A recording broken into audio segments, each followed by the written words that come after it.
And I want to bring in right now America First Policy spokesperson, former national spokesperson for the Trump campaign, Katrina Pierson. Katrina, I know that the president has spoken to Greg Abbott, the governor of Texas, also John Bel Edwards, the governor of Louisiana, yesterday in preparation for this hurricane. And this will be FEMA Director Brock Long's first challenge in his new post, as well as the president's first time facing such a serious natural disaster. Do you believe that the president and the administration are prepared for this hurricane?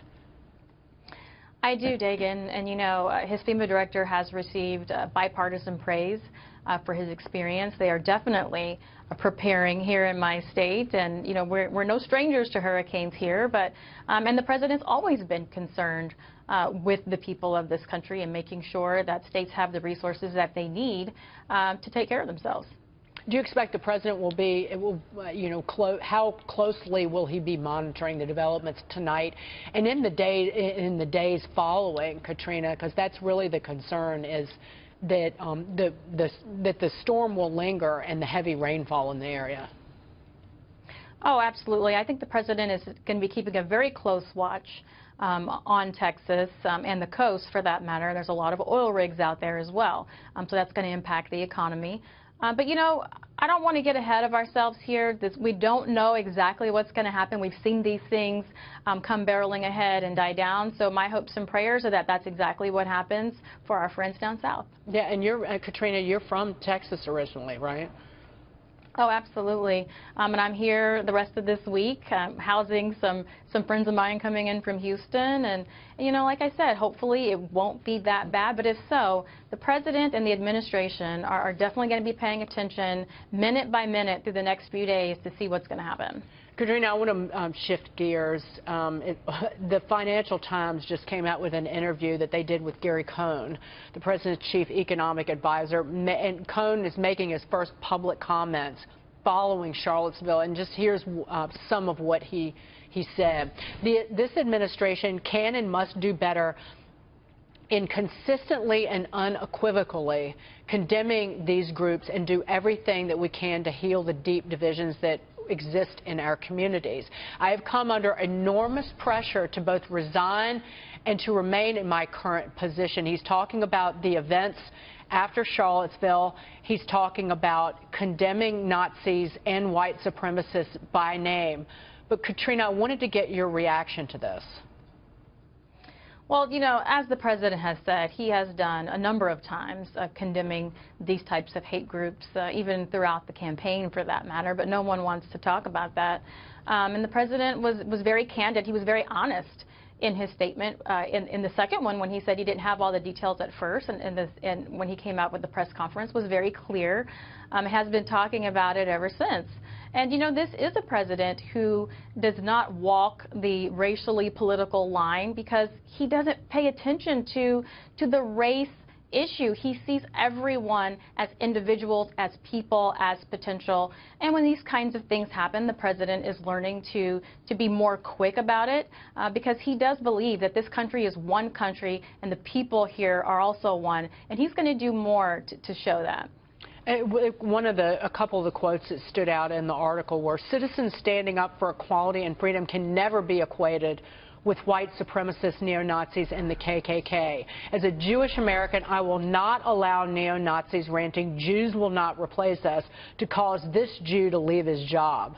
I feel deep empathy for all of those who have been targeted by these hate groups, but we must all unite together against them. Are these statements part of that unity or part of that healing somehow? And to the point, yeah, would Gary Cohn ever give this interview, Katrina, unless he had cleared it with the president? You know, I'm not sure. I have not spoken to Mr. Cohn, but I will say that constantly condemning these types of groups, I believe, is very helpful. It is disgusting to see these types of groups that are still out there. Unfortunately, the media does continue to give them a platform. Unfortunately, we're going to have to deal with that through this resistance movement. But I also think that this is also an opportunity to highlight that and to show where the media is constantly trying to drive these false narratives against the president. Of course the president isn't racist. Of course he condemns hate groups. He loves all Americans. He loves people in general. And I think you're going to see more of that moving forward. And let's shift to the agenda. The administration is still pushing for both health care and tax reform despite frankly, opposition on both sides of the aisle. Leading Republican lawmakers admit that the process is a struggle. Watch this. I'm often asked, what is being the majority leader of the Senate like? The best answer I've been able to think of is it's a little bit like being a groundskeeper at a cemetery. Everybody's under you, but nobody's listening.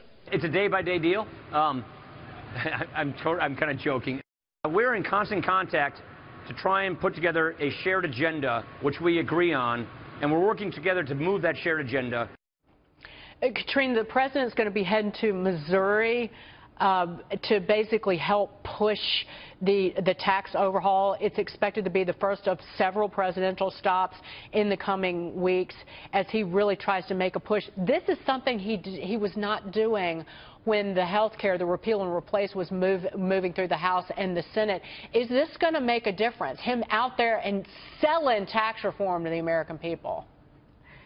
Well, you know, I keep hearing that argument, Dagan, and I got to say, why does the president have to go out and push for health care, Obamacare repeal? This is something that the party has been pushing for 7 years. So one would think that they would just do their jobs and represent their constituency, particularly those who actually voted for the president on that basis. But I do think this is going to help. I think it's going to be a constant reminder of where the president is, where the people of the party are, versus where the Republican establishment is. Because if we're here today, after making promises for years, nearly a decade, and suddenly the Republicans can't seem to push forward the policies that they themselves have been promoting, then we have a problem. And I think this is the president's way of getting out to the people and showing them that if this does not get done, it's not on his hands, because he's going to be in his office holding his pen waiting for that bill to come to his office. Katrina, it was good to see you this morning. I know we covered a lot of ground. Great to be Thank here. you for that, Katrina Pierson. Please come back soon.